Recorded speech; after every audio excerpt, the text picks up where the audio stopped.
आपण रिजनल लँग्वेजेसचं महत्त्व आपण ओळख म्हणजे रिजनल लँग्वेजेसचं महत्त्व पटवून दिलं नव्हतं. जे रिजनल लँग्वेजेसचं महत्त्व जोपर्यंत भावी पिढीला आपण पटवून देत नाही तोपर्यंत त्यांना ते समजत नाही आणि त्यातनं काय मिळणार. शेवटी प्रत्येकजण म्हणतो आपण शिकत का असतो तर आपल्याला कुठेतरी एखादी चांगली नोकरी मिळावी आणि आपल्याला उदरनिर्वाहाचं साधन व्हावं. पण मराठी आणि कोकणी भाषेतून सुद्धा आपण शिकून पुढे ते आपल्या उदरनिर्वाहाचं साधन होऊ शकतं हे जोपर्यंत पटत नाही तोपर्यंत भाषा शिकायला बघत नाही. हे एक. आणि दुसरी गोष्ट, भाषा ही आपल्या मनावरती संस्कार करत असते. भाषा ही मनावरती आपल्या बिंबवत असते.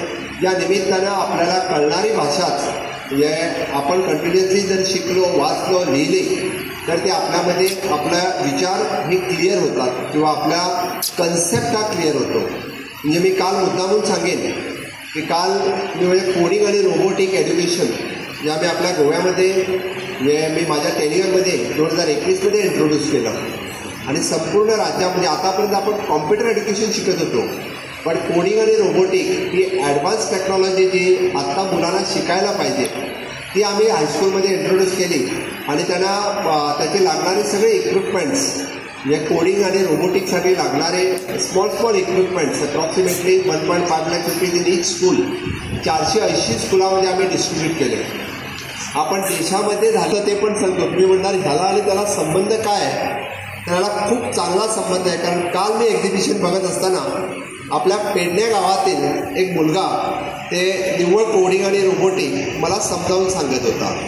तर सांगताना तो काय म्हणायला लागला, डॉक्टर हे बघ मला हे मी असं केलं आणि इथून ते याला जोडल्यानंतर ती लाईट तिकडं लागली बघा मला. हा कन्सेप्ट एवढा माझा क्लिअर आहे की त्याने आपल्या पेडणेच्या भाषेमध्ये त्या स्टाईलमध्ये तो एवढं खूप फार छान सांगत होता. म्हणजे त्याचा कन्सेप्ट क्लिअर होता एकदम. आणि त्याने मला सगळे इन्स्ट्रुमेंट ते जोडून दाखवले आणि त्याचा एक्सपेरिमेंट काय होता तर वाटेत जात असताना आपण स्ट्रीट लाईट आहेत आपल्या त्या स्ट्रीट लाईट सकाळी उजेड पडल्या त्या स्ट्रीट लाईट ऑटोमॅटिक बंद होतात आणि रात्र झाल्यानंतर त्या स्ट्रीट लाईट ऑटोमॅटिक चालू होतात याने आपली सेव्ह ऑफ इलेक्ट्रिसिटी. दुसरा विषय जो आपण सातत्याने गोमंतकामध्ये जे गेली कित्येक वर्ष आपण कंटिन्युअसली आपल्या शाळेवरती बोलत असतोय.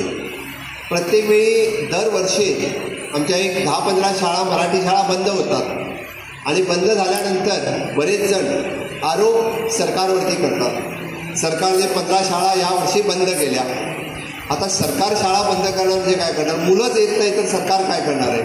शाळा बंद करण्यापलीकडे काही पर्याय नाही आहे. जर एखाद्या शाळेमध्ये 2 मुलं असले तर त्या मुलावरती अन्याय आम्ही का म्हणून करायचा. कारण त्या 2 मुलांच्या बरोबर त्यांना एक शिक्षकही दिला. एक मुलगा असतोय पहिलीमध्ये आणि दुसरा मुलगा असतोय 4थीमध्ये. मग त्यांना नाही कॉम्पिटिशन आणि नाही त्यांना व्यवस्थितरित्या म्हणजे जे सिलेबस शिकवायला पाहिजे ते सिलेबस शिकवलं जात नाही. मग उगाच आपला एक टीचर कधीतरी एकाला घेऊन बसतोय दुसऱ्याला. पण त्यापेक्षा ते मर्ज करून एखाद्या चांगल्या शाळेमध्ये ज्या ठिकाणी 15-20 मुलं आहेत अशा ठिकाणी आपण पहिली, दुसरी, तिसरी, चौथी या ठिकाणी चांगलं एज्युकेशन ज्या ठिकाणी देऊ शकतो त्या ठिकाणी त्याला मर्ज करतो आणि ती शाळा एखाद्या वेळी बंद होते. पण बंद व्हायला सरकारला दोष देऊ नये. मी तर म्हणेन की एकतर पालकांना दोष द्यावा.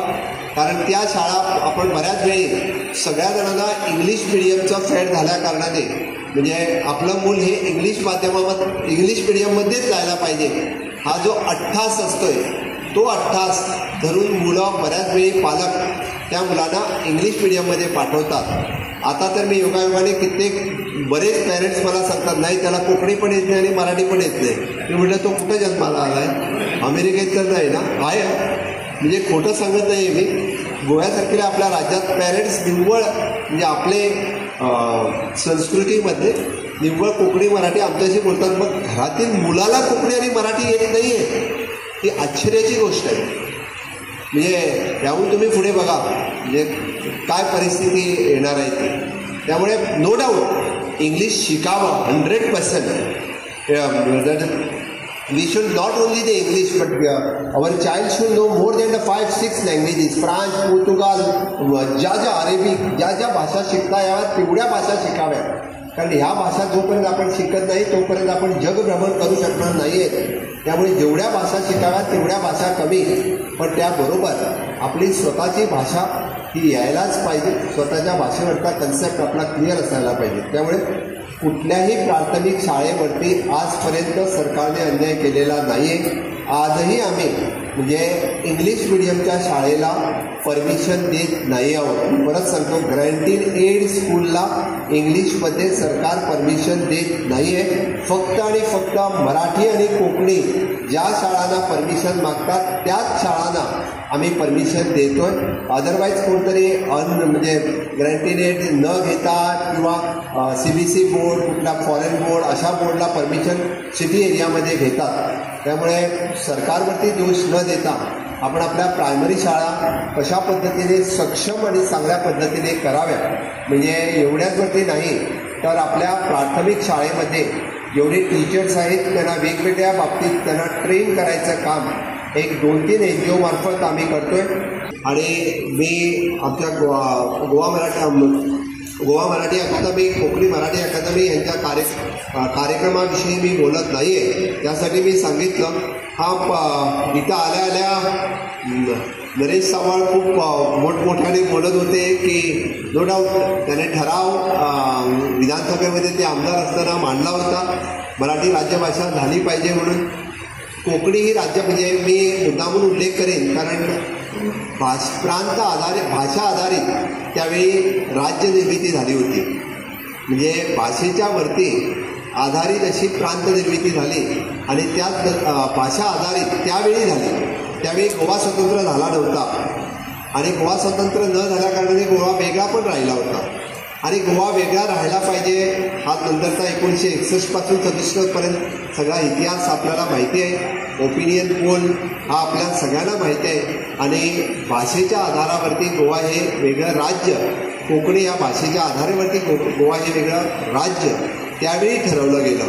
बट मी कुठेही असं म्हणणार नाही आहे की मराठीला दुय्यम दर्जा गोव्यामध्ये कधीही दिला जात नाही आहे, यापुढेही दिला जाणार नाही आहे. दुय्यम दर्जा ही समानतेने म्हणजे कोकणीला जेवढा दर्जा आहे त्याचप्रमाणे, म्हणजे आता बरेच जण मध्येच परत लोभी कोकणीला पण राज्यभाषेचा दर्जा द्या, वेगवेगळे विषय प्रत्येक वेळी काढत असतात.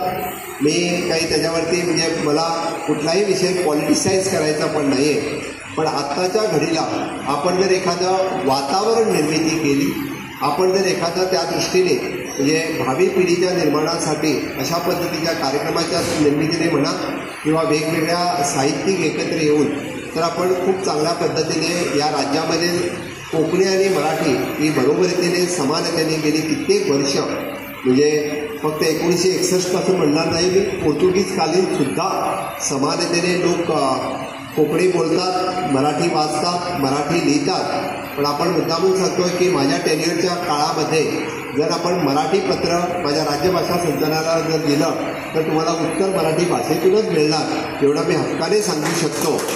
आणि त्याचबरोबर कोकणी आणि मराठी या दोन्ही भाषा म्हणजे प्रत्येक डिपार्टमेंटला आम्ही आता शिकवत आहोत की इन फ्युचर नॉट ओन्ली फक्त राज्यभाषेलाच नाही तर राहिलेल्या डिपार्टमेंटला सुद्धा जरी तुम्ही मराठी किंवा कोकणीतून पत्र जरी दिलं, एखाद्याने मराठीने जरी विचारलं असेल तरी त्याला मराठीतून उत्तर मिळावं यासाठी माझा प्रयत्न आहे. हाच तो समानतेचा दर्जा असं मी म्हणेन. जे एवढी वर्ष झाले नाही त्याची सुरुवात निदान माझ्या टेन्युअरमध्ये झाली आहे असं मी म्हणेन. आणि ह्या मराठीसाठी अजूनही जे काही आपल्यासारख्या साहित्यिक मराठी प्रेमी ह्यांच्याकडून टाईम टू टाईम हे वेळोवेळी जे काही आपण सांगाल ते इम्प्लिमेंट करण्यासाठी माझं सरकार, माझं राज्यभाषा संचालनालय हे तत्पर आहे, तयार आहे. आपल्या सहकार्याची अपेक्षा मी परत एकदा म्हणजे गोमंतकाला खूप मोठा इतिहास आहे. मराठी राजभाषा व्हावी यासाठी खासगी विधेयक मांडलं होतं. त्या विधेयकाचं विधानसभेत काय झालं ते सविस्तर भगत सरांनी सांगितलं. पण ते खासगी विधेयक मांडल्यानंतर ज्याप्रमाणे आम्हाला पाठिंबा मिळायला हवा होता तो मराठी प्रेमीकडून पाठिंबा मिळाला नाही ही मोठी खंत आहे. मुख्यमंत्र्यासाठी मी परत एकदा सांगतो, पंतप्रधानांचा पहिला टर्म झाला, मोदीजींचा पहिला टर्म झाला, त्यानंतर दुसरा झाला, त्यानंतर आता तिसऱ्या टर्ममध्ये मोदीजींना कोणीही सांगायला गेलं नाही की मराठी तुम्ही अभिजात भाषा म्हणून देखण्यात करा म्हणून. तिसऱ्या टर्मला मोदीजींना कोणी सांगितलं नाही, पण त्यांनी मराठीला अभिजात दर्जा दिला. मला विश्वास आहे डॉक्टर प्रमोदजी मुख्यमंत्री आहेत, त्यांचा पहिला टर्म झाला, आता दुसरा टर्म चालू आहे आणि तिसरा टर्म त्यांना नक्कीच मिळेल आणि त्या तिसऱ्या टर्मला तुम्हाला राज्यसभा नक्कीच मिळेल आणि त्याच्यासाठी तुम्ही विनवणी करण्याची गरज नाही. कारण जंगल जळत होतं, एक एक झाड जळत होतं, प्रत्येक लोक कुऱ्हाडीला दोष देत होते, पण काही लोक बोलत होते की कुऱ्हाडीचा दांडा आपल्यामधलाच आहे, तो आपल्या बाकीची झाडं जळायला देणार नाही, हे बाकीच्या लोकांना विश्वास होता.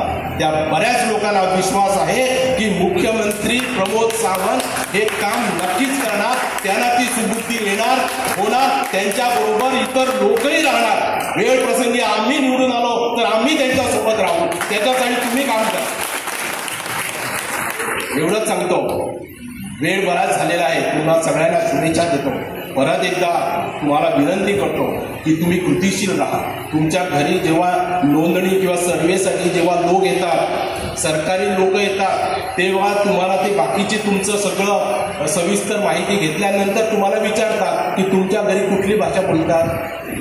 तुम्ही बरीच मंडळी काय सांगता, तुम्ही जर सांगत नसाल तर तुमच्या घरची बाकीची मंडळीच आहे कोकणी बोलतो म्हणून सांगता, तुम्ही मराठी बोलायला राज्य मराठी राज्य भाषा होण्याची आणखी वैशिष्ट्य म्हणजे या संमेलनाचे उद्घाटन आमचे गोव्याचे मुख्यमंत्री स्वतः